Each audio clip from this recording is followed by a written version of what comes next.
ఎన్నోది? 12వ point, chapter 5.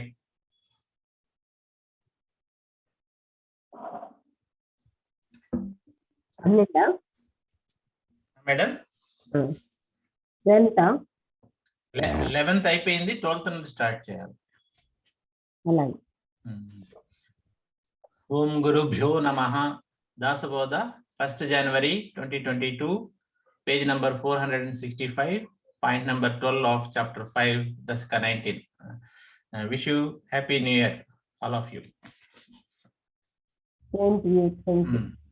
So 11వ point continuation కోసం ఒకసారి రీడ్ చేస్తాం మేడం. మళ్ళీ ఒకసారి. How can we receive the sacred water of the worship of God? Where can we apply sandalwood and where can we offer flowers with the chanting of mantras? Akkadiki aapam nenu.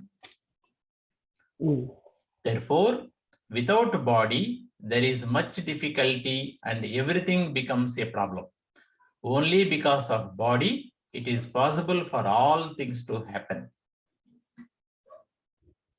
అందుకని శరీరం లేకపోతే ఎంతో కష్టం, అన్నీ కూడా మనకి సమస్య అయిపోతుంది. శరీరం ఉండవని అన్నీ జరుగుతున్నాయి. In all the gods, deities, beings presiding over various places and elements, there is the power of the one supreme God, and by keeping in view the indwelling power of the supreme God, all the various deities may be worshipped. అందరి దేవతల్లో కూడా, భగవంతుల్లో, దేవతల్లో, జీవుల్లో, రకరకాలైన స్థలాలను, అన్ని పంచభూతాల్లో కేవలంగా ఉన్నతమైన ఆత్మతత్వం మాత్రమే ఉంది, పరమాత్మతత్వం. అది దృష్టిలో ఉంచుకుని ఆ లోపల ఉన్న పవర్, అంటే ఆ పరమాత్ముడి యొక్క శక్తిని అన్ని రకాలైన దేవతల్లోనూ మనం పూజించాలి. Devotion offered to these various gods in real sense reaches the one supreme God, and therefore we should have due respect and devotion for everything. మనం రకరకాలైన దేవతలకి అర్పించే ఈ భక్తి అనేది అది కేవలంగా ఒకే ఒక ఆత్మతత్వానికి వెళ్తుంది, పరమాత్ముడికి. మనం అదే రకమైన గౌరవము, భక్తి అన్నిటి పట్ల ఉండాలి. The greater creeper of Maya has spread everywhere, and the fruits which are the various bodies are borne by it. In these fruits, in bracket bodies, the basic root of awareness, which is of the Supreme God, can be understood if we think properly.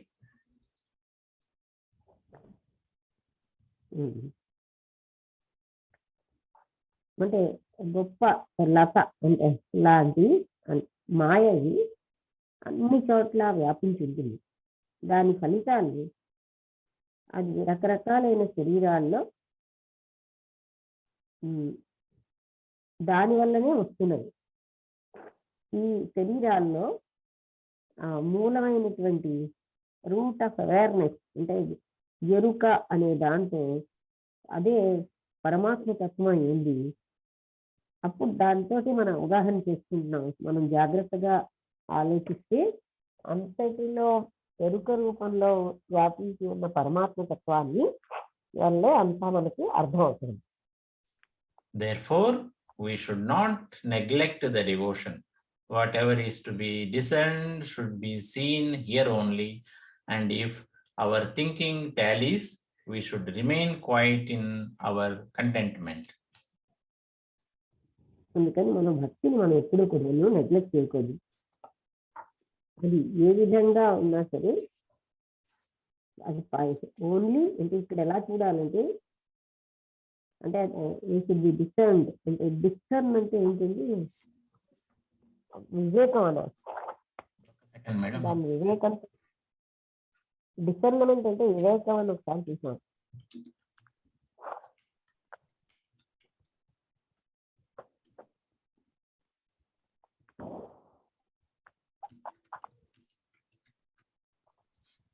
వివేచన, వివేచనాపరుడు అని ఉంది. అది అందుకని మనం ఏంటంటే డిస్కర్న్ here only, అంటే వివేకంతో ఇక్కడ మనం వాట్ ఎవర్ ఏం చూసినా సరే మన ఆలోచన ర్యాలీ అవుతాయి. మనం ఏమోని మన తృప్తితో శాంతిగా ఉండిపోతాం. అంటే ఒకసారి చెప్తాను, మనం ఎప్పుడు కూడా భక్తిని నెగ్లెక్ట్ చేయకూడదు. అంటే భక్తిని వదిలి అంటారు కేర్లెస్గా ఉండకూడదు.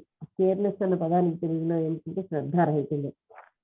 ఏదైనా వివేకంతో మనం దీన్ని చూసి మన ఆలోచన దాంతో టాలీ అయితే మనం శాంతిగా తృప్తిగా ఉండాలి.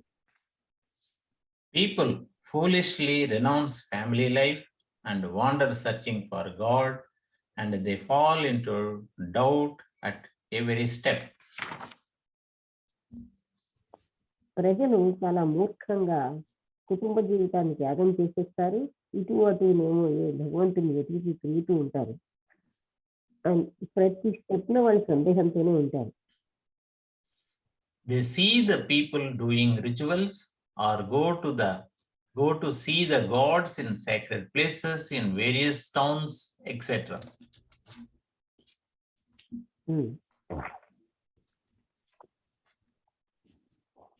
ఈ కర్మకాండ టైంలో వాళ్ళు ప్రజలను చూస్తూ ఉంటారు. రకరకాలైన భగవంతుని దగ్గరికి, అంటే పవిత్రమైన స్థలాల్లో ఉన్న వాటికి వెళ్తారు. రకరకాల పట్టణాలు తిరుగుతూ ఉంటారు.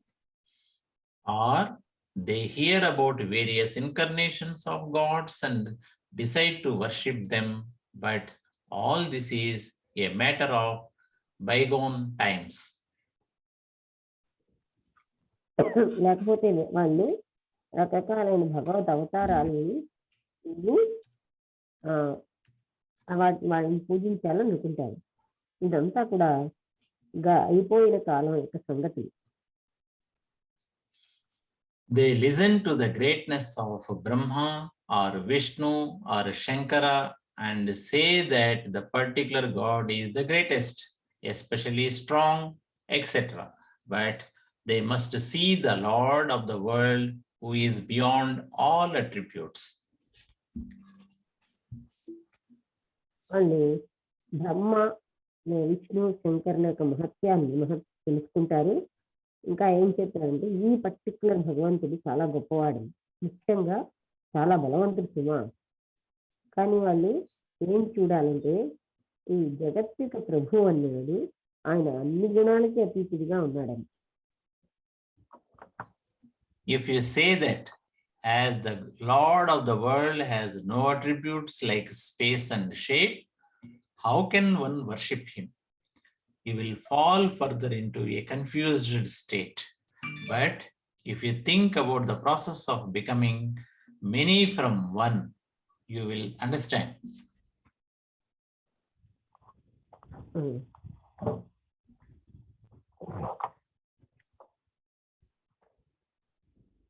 మీరు ఇలా అంటే జగత్తు యొక్క ప్రభువుకి ఏ గుణాలు లేవని, ఎలా అయితే స్పేస్ అంటే అంతరిక్షానికి లేవో అలాగా, అంటే అతనికి స్థలం కానీ రూపం కానీ ఏమీ లేనప్పుడు ఒక వ్యక్తి అతన్ని ఏ విధంగా పూజించగలడు? మీరు ఇంకా కన్ఫ్యూజన్లో వెళ్ళిపోతారు అప్పుడు. కానీ ఒక్క మెనీ ఫ్రమ్ వన్, ఒక్క దాంట్లో నుంచి ఎన్నో ఉద్భవించాయని తెలుసుకున్నప్పుడు మీరు దాన్ని సంపూర్ణంగా అవగాహన చేసుకోగలరు.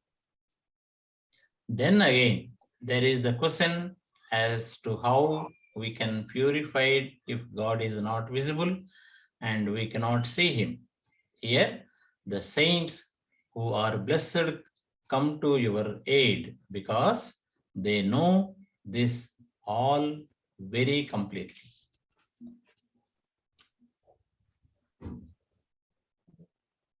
అప్పుడు మళ్ళీ మనకి ఒక ప్రశ్న ఉదయిస్తుంది, ఏంటంటే మనం ఎలా పవిత్రం చేసుకోవడం? ఆ భగవంతుడే కానీ దృష్టి రూపంలో లేకపోతే మనం ఆయన్ని చూడలేం కదా.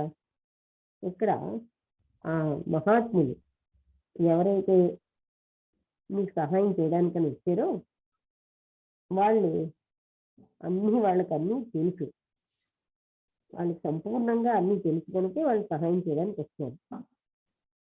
It so happens that there are many deities in the world, and it is not possible to overlook their power. And the Supreme God is also not understood by any effort. ఇది ఎలా జరుగుతుందంటే ఎన్నో రకాలైనటువంటి దేవతలు ప్రపంచంలో ఉన్నారు. వాళ్ళని ఏమీ పట్టించుకోకుండా వాళ్ళ శక్తుల్ని పట్టించుకోకుండా ఉండడం సంభవం కాదు. ఆ విధంగానే ఆ పరమాత్మ తత్వం కూడా మనకు అర్థం కావట్లేదు ఏ ప్రయత్నం వల్ల కూడా. The creation and the activities of God should be separated from him, and then inwardly that Supreme God should be seen. Only thus you will realize the secret truth, that is Brahman. ఈ సృష్టి ఆ పరమాత్ముడి యొక్క పనులు సెపరేట్గా ఆయన నుంచి వేరుగా అంటే షుడ్ బి సెపరేటెడ్, వేరు చేసి చూస్తే అప్పుడు అంతర్గతంగా ఆ సుప్రీం అంటే ఉన్నతమైన ఆ భగవంతుడు తెలుస్తాడు, మనకు చూడబడతాడు. అప్పుడు మాత్రమే మీరు ఈ సత్యం యొక్క రహస్యం అనేది, ఈ సత్యం సీక్రెట్ ట్రూత్ అంటే రహస్యమైన ఈ సత్యం అనే బ్రహ్మం మీకు అర్థమవుతుంది. It is not seen or felt. It is not ended with the end of the universe. Unless there is a great merit in you, your mind will not be able to have faith in it.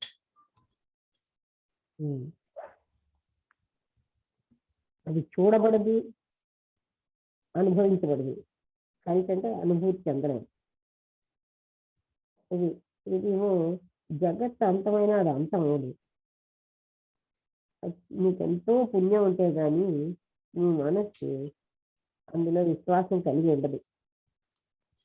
Imagination can conceive tremendous things. Desire is also tremendous. There are many ripples in the inner mind.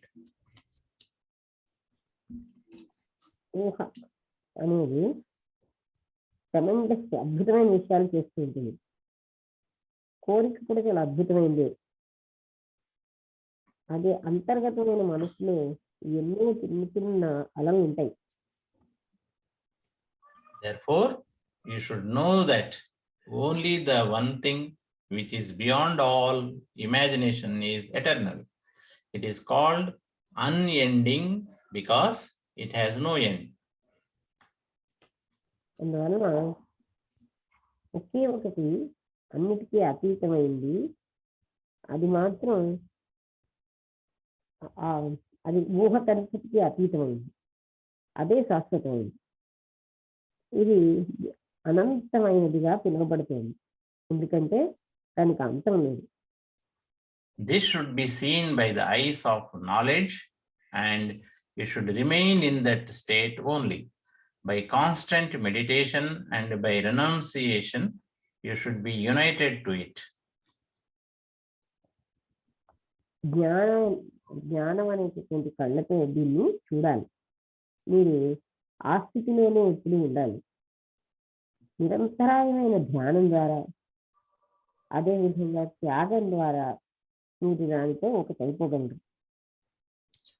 The God can do many things and his skills are not cognizable by the petty little soul.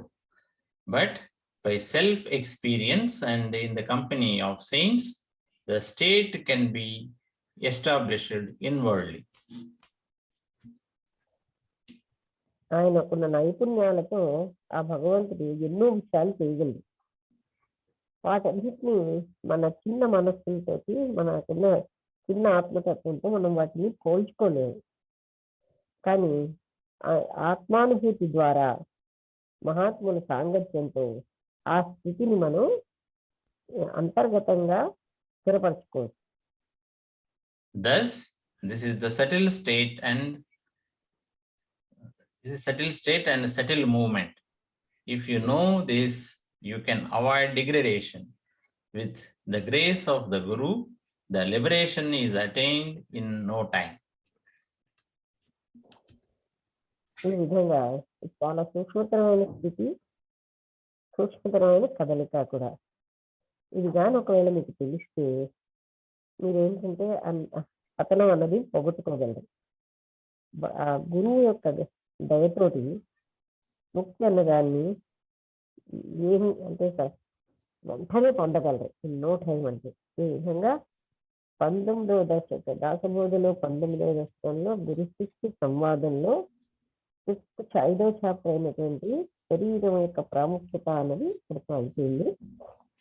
తర్వాత 6వ chapter Chapter 6, Discourse on Intellectual Differences. బుద్ధి భేదాలు.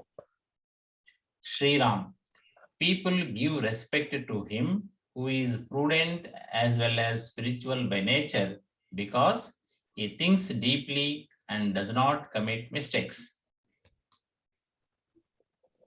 ప్రజలు ఎవరైతే బాగా తెలివిగా ఉంటారో, ఆధ్యాత్మికమైన ప్రకృతితో ఉంటారో వాళ్ళకి గౌరవం ఇస్తారు. ఎందుకంటే అతను చాలా లోతుగా ఆలోచించగలరు. ఆయన ఎప్పుడు సాధారణంగా తప్పులు చేయడు. He does not do anything which will be doubtful to people.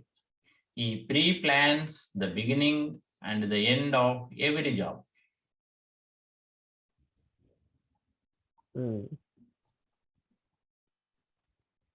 ఆయన ఎవరికి ప్రజలకు సందేహాస్పదమైన ఏది చెయ్యడు. ఆయన ముందుగానే ప్లాన్ చేసుకుంటాడు. ప్రతి పనికి స్టార్ట్ అంటే ఆరంభము అంతము కూడా ప్లాన్ చేసుకుంటాడు. People do not accept the talk of a man who is not free from selfish desire. It is difficult to keep all people contented and pleased. ప్రజలు అలాంటి వ్యక్తి యొక్క మాటలు ఇష్టపడరు. ఎవడైతే స్వార్థపరత్వం నుంచి స్వేచ్ఛ పొందలేదో అటువంటి వ్యక్తుల యొక్క మాటల్ని వాళ్ళు ఆమోదించరు. అయితే ఇది చాలా కష్టతరమైనది ఏంటంటే అందరినీ తృప్తిపరచడం, సంతోషపరచడం. Some speakers forcibly impose their advice on others, and some have agents for propaganda. Some speakers become ineffective because of their greed. కొంతమంది వక్తలు వాళ్ళ సలహా ఇతరులతో బలవంతంగా రుద్దుతారు. కొంతమంది ఏజెంట్స్ పెట్టుకుంటారు ప్రచారానికి. ప్రొపగండా అంటే ప్రచారం. అలాంటి వక్తలు అంటే ఇన్ఎఫెక్టివ్ అంటే పెద్ద ప్రభావం లేకుండా, ఎందుకంటే వాళ్ళకున్న అత్యాస కారణంగా. The person who is given advice becomes their enemy and the whole affair becomes rotten.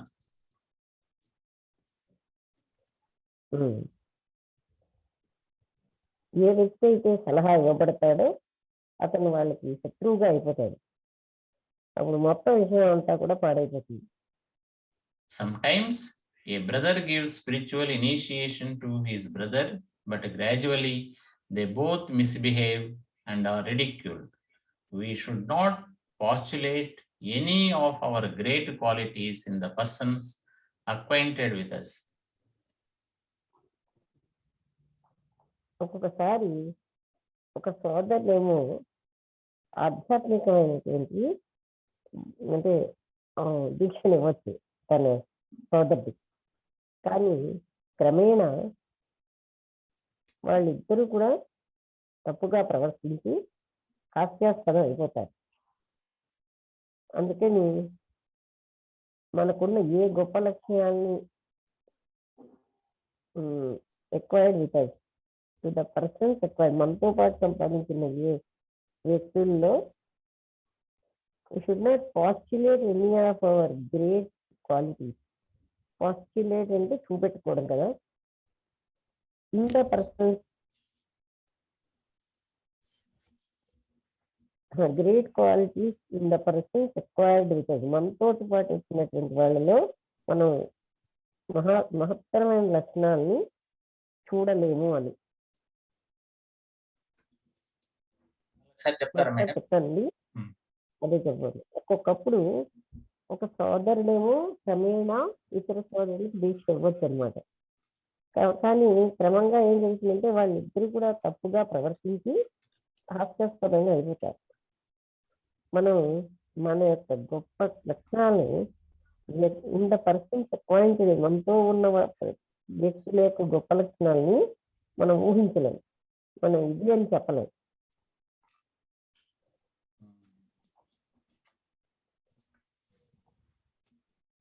In the beginning, there is a grand show of spirituality, but afterwards, all that proves to be a bubble. How can wise accept it? Thoughtless persons, however, keep going on somehow, and such people only remain in that school of thought. ప్రారంభంలో ఆధ్యాత్మికత ఎంతో ఎక్కువగా ఉంది. తర్వాత అదంతా కూడా ఒక నీటి బుడగలా అయిపోయింది. జ్ఞానులు దాన్ని ఎలాగ ఆమోదిస్తారు? ఆలోచనారహితమైనటువంటి వ్యక్తులు హవేవర్ ఏమైనప్పటికీ వాళ్ళలాగా అంటే such people only remain in the school of thought, అంటే వాళ్ళు గోవన్ అలాగే ఉంటారు. అలాంటి వాళ్ళే అటువంటి స్కూల్లోని మిగులుతారు. If the husband is the disciple and the wife is the guru, that also is a wrong thing. It is one of the many examples of corruption in spiritual life. భర్త ఏమో శిష్యుడై భార్య గురువు అవడం కూడా ఒక తప్పుడు విషయం. మనకి ఎన్నో నాశనమైనటువంటి ఉదాహరణల్లో ఆధ్యాత్మిక జీవితం యొక్క వినాశకరమైన వాటిలో ఇలాంటి జీవితం ఒకటి. మేడం, ఇది ఎందుకు అట్లా అని చెప్పారు మేడం? అంటే అప్పట్లో హస్బెండ్ యొక్క సుపీరియారిటీ అనేది ఉంది కదా, ఓకే, హస్బెండ్ ఎక్కువగా ఉండాలి అని. అందుకని అతను తక్కువగా అయిపోయాడు అని అంటే ఎప్పుడు కూడా ఇప్పటికీ మనకి మేల్ ఇది ఉంది కదా ఇండియాలో ఎక్కువగా, అతను తక్కువ చేసినట్టు అయిపోయింది కదా. అందుకని ఆధ్యాత్మిక జీవితంలో అది కరెక్ట్ కాదు. అది ఎప్పుడు ఉడకదు. Sometimes a so-called teacher does not give exact advice to people, but somehow evades any commitment this way or that, and does not logically decide what is the true doctrine.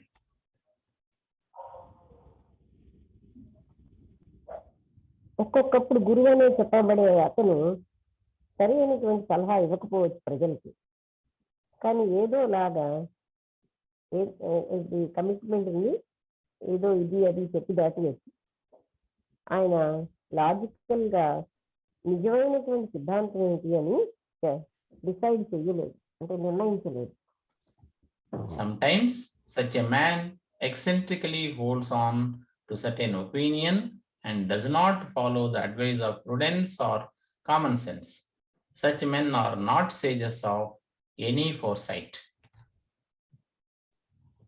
ఒక్కొక్కప్పుడు అటువంటి వ్యక్తి కొన్ని ఉద్దేశాలని పట్టుకుంటాడనమాట. ఆయన తెలివితేటలతో ఏది పాటించడు, అతని కామన్ సెన్స్ కూడా ఉంచుకోడు. అటువంటి వ్యక్తులు అంటే ముందు చూపు ఉన్నటువంటి మహాత్ములు కాదు. Actually, a sage should not demand anything from anybody, but should enhance the devotion of God among many people, for which they should be given advice prudently. అది నిజంగా అయితే ఒక మహాత్ముడు ఎవరి నుంచి ఏమీ కూడా ఆశించుకోడు, బట్ షుడ్ ఎన్హాన్స్, అంటే భక్తిని, పరమాత్ముడి యొక్క భక్తి ప్రజల్లో పెంపొందించాలి. దానికి వాళ్ళకి తెలివితేటలతోటి సలహాలు ఇవ్వాలి. It is very difficult to win over the hearts of other people. They are generally prone to follow the path of their own liking, and you should create the liking for devotion in them.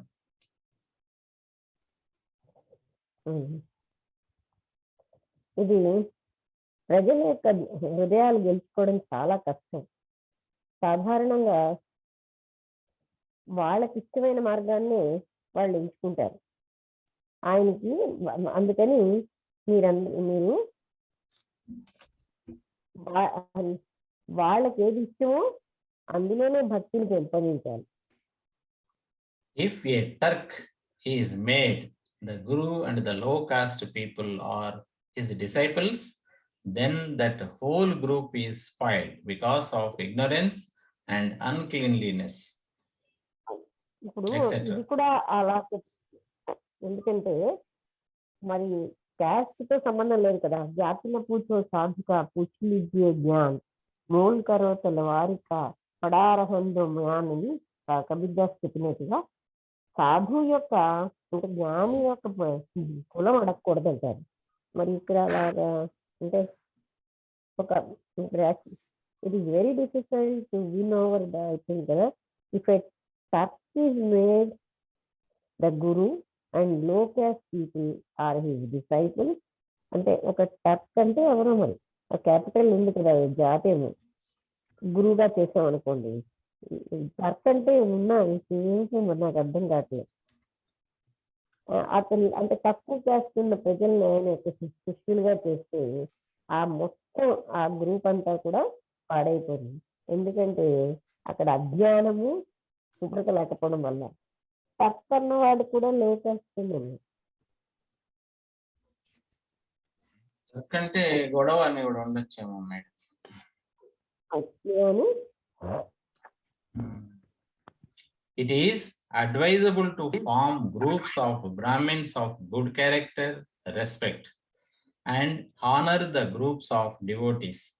The saintly person should be sought out everywhere. అందుకని ఇది ఏంటంటే Brahmins యొక్క groups ని మంచి ప్రవర్తన ఉన్నటువంటి బ్రాహ్మణుల యొక్క గ్రూప్స్ ని తయారు చేయడం అనేది మంచిది. రెస్పెక్ట్ అండ్ ఆనర్ గౌరవం అనేది ఈ భక్తులకి గ్రూప్స్ ఆఫ్ ఈ భక్తుల యొక్క సముదాయానికి ఉంటుందన్నమాట. గుడ్ క్యారెక్టర్ రెస్పెక్ట్ అది అంటే గౌరవం మంచి లక్షణాలు మంచి క్యారెక్టర్ ఉన్న బ్రాహ్మిన్స్ ని గ్రూప్స్ ఆఫ్ బ్రాహ్మిన్స్ ని ఇట్ ఈస్ అడ్వైజబుల్ సలహా ఇస్తున్నారు అనమాట. అలాంటి వాళ్ళ గ్రూప్స్ ని తయారు చేయడం. తర్వాత అండ్ ఆనర్ ద గ్రూప్స్ ఆ గ్రూప్స్ అందరినీ భక్తులు గౌరవించాలి. జ్ఞానులైన వ్యక్తులు ఎప్పుడు అన్ని చోట్లను వెతకాలి మనం ఎక్కడ దొరుకుతారా అని. Only the grand and the best among all things should be selected, and that which is of lower quality should be dropped out. One should thus be well known as austere in the society. కేవలంగా గొప్పవాళ్ళు ఉత్తములు అనేటువంటి అన్నిటిలోని ఉత్తములైన వాటిని మనం ఎన్నుకోవాలి. అది వాళ్ళు అంటే lower quality should be dropped out. తక్కువ quality వాళ్ళని వదిలేయాలి. ఈ విధంగా సొసైటీలో వాళ్ళని పవిత్రులుగా మనం పరిగణిస్తున్నాం. Thus, such a man should write a good handwriting, should be able to read fluently, explain the meaning properly, and even should be a good singer and dancer. He should have good memory to recite many things. ఈ విధంగా అలాంటి వ్యక్తికి మంచి hand writing ఉండాలి. ఆయన బాగా చదవగలిగి ఉండాలి, బాగా మాట్లాడగలిగి ఉండాలి, అన్నింటినీ వివరించగలిగి ఉండాలి. సరైన విధంగా ఆయన మంచి పాట పాడగలిగి ఉండాలి, నాట్యం చెయ్యగలిగి ఉండాలి. ఆయనకి మంచి జ్ఞాపక శక్తి ఉండాలి, ఎన్నిటినో ఆయన వర్ణించగలిగి ఉండాలి. Such a man should be of good culture, good friendliness, sharp intellect in political affairs, and should be able to protect himself in many ways. అలాంటి వ్యక్తి మంచి సంస్కృతి, మంచి స్నేహభావంతో ఉంటాడు. మంచి అంటే చాలా సునిశ్చితమైన బుద్ధి రాజకీయ వ్యవహారాల్లో అటువంటి వ్యక్తిని ఆయన తనని తాను ఎన్నో విధాలుగా రక్షించుకోగలడు. He should be always engrossed in devotional storytelling and songs by which people get interested in him. And his teaching should be illuminating, as clear as sunlight. ఆయన ఎప్పుడు కూడా భక్తిపరమైనటువంటి కథల్లోని పాటల్లోని అంటే పాడుతూ మునిగి ఉంటాడనమాట. దానివల్ల ప్రజలు ఎంతో ఆయన పట్ల ఉత్సాహం చూపిస్తారు. ఆయన బోధలు ఎంతో జ్ఞానదాయకంగా సూర్యరశ్మిలాగా తేటతెల్లంగా ఉంటుంది. He should be able to tackle the evildoers, please the good people, and know what is the liking of everybody. ఆయన అంటే హాని కలిగించే వ్యక్తుల్ని ఏ విధంగా ట్యాకిల్ చేయాలి అంటే వాళ్ళని ఏ విధంగా చూడాలో అతనికి తెలుసు. అంటే ఎలా వాళ్ళతో వ్యవహరించాలి, అలాగే ఆయన మంచి వాళ్ళని ఎలాగా సంతోషపరచాలో తెలుస్తుంది. ఆయన ప్రతి వాళ్ళకి ఏమిటి ఎవరెవరు ఇష్టపడుతున్నారో కూడా తెలుసుకోగలరు. In his company, men are transformed in their behavior, their virtues get immediate impetus, and many people start study with determination. ఆయన సాంగత్యంలో ఎంతో మంది మార్పు చెందుతూ ఉంటారు. వాళ్ళ యొక్క ప్రవర్తనలోని అలాగే వాళ్ళ యొక్క సద్గుణాలు చాలా ఎక్కువగా అంటే వికసిస్తాయి. ఎంతో మంది ఒక కృత నిశ్చయంతో అధ్యయనం చేస్తారు. He is appreciated everywhere and people always welcome him, but he himself does not get involved by any greed. ఆయన అన్ని చోట్ల అభినందించబడతాడు. ప్రజలు ఎప్పుడు కూడా అతన్ని స్వాగతిస్తూ ఉంటారు. ఆయనంతటా ఆయన ఎందులోని కూడా ఏ రకమైనటువంటి లోభంతో దూరడు. His devotion is of high grade, knowledge is of a high order. His wisdom and singing devotional songs is also very good. His yoga study is good and he performs religious sessions at many places. ఆయన భక్తి ఉన్నత స్థాయికి చెందుతుంది. జ్ఞానం ఒక ఉన్నతమైన క్రమంగా ఉంటుంది. ఆయనకి ఉన్న జ్ఞానం ఆయన యొక్క పాటలు భక్తితో ఉన్న కూడినటువంటి పాటలు చాలా బాగా ఉంటాయి. యోగాధ్యయనం అన్నది చాలా బాగుంది. ఆయన ధార్మికమైనటువంటి తరగతులు ఎన్నో చోట్ల నిర్వహిస్తూ ఉంటారు. One who is really very keen on desirelessness is famous in the world and people get contentment and peace due to his perfect devotion. ఎవరికైతే కోరిక లేకుండా వైరాగ్యం అనేది ఉంటుందో ఆయన ఈ ప్రపంచంలో ప్రసిద్ధి చెందుతారు. ఎంతో మంది ప్రజలు తృప్తి పడుతుంది.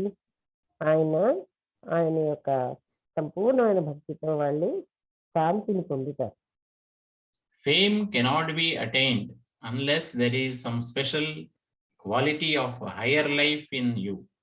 What is the use of wandering aimlessly? అది అంటే మీకు ఒక ప్రత్యేకమైనటువంటి ఉన్నతమైన జీవితం కానీ లేకపోతే కీర్తి అనేది పొందలేదు. ఇటు అటు ఏ లక్ష్యము లేకుండా తిరగడం వల్ల లాభం ఏంటి? There is no certainty about how long you will live, and when your life will come to an end, who knows what will happen next? మీరు ఎన్నాళ్ళు జీవిస్తారని నిశ్చితం లేదు, అనిశ్చితం. మీ లైఫ్ అన్నది ముగింపుకు వచ్చినప్పుడు ఏం జరుగుతుందో తర్వాత ఎవరికి తెలుసు? Therefore, always be aware, do whatever is possible and try to fill the world with devotional songs praising the God. అందువల్ల మీరు ఎప్పుడు కూడా జాగరూకంగా ఉండండి. ఏది వీలవుతే అది చేసి మొత్తం ప్రపంచం అంతటిని కూడా భక్తికరమైన భగవంతుణ్ణి అంటే కృతించేటటువంటి భక్తిమయమైన పాటలతో నింపండి. Do immediately whatever is easy. In case something seems not possible, you can find out the way by wisely thinking deeply.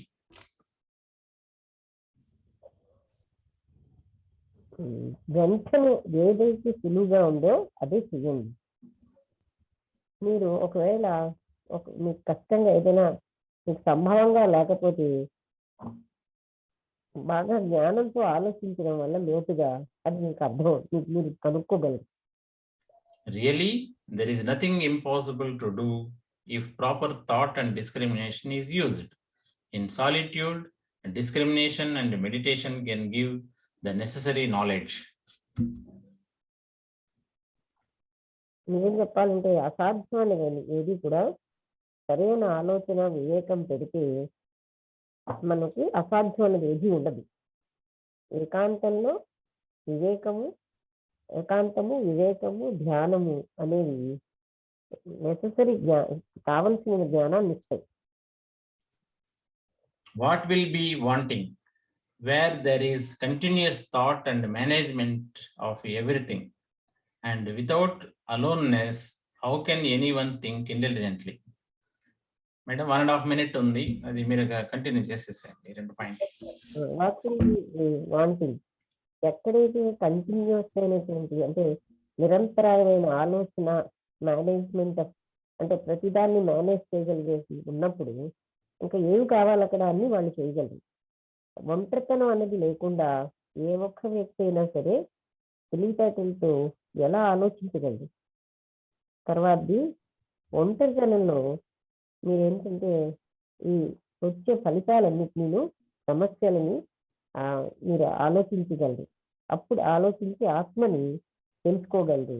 ఆయనే రాముడై ఉన్నాడు, మీలో ఉన్న రాముడు ఆయనే. రాముడు అంటే పరమాత్ముడని. ఈ విధంగా అక్కడ ఏ రకమైనటువంటి కన్ఫ్యూజన్ కూడా ఆదిలో కానీ అంతంలో కానీ ఉండదు.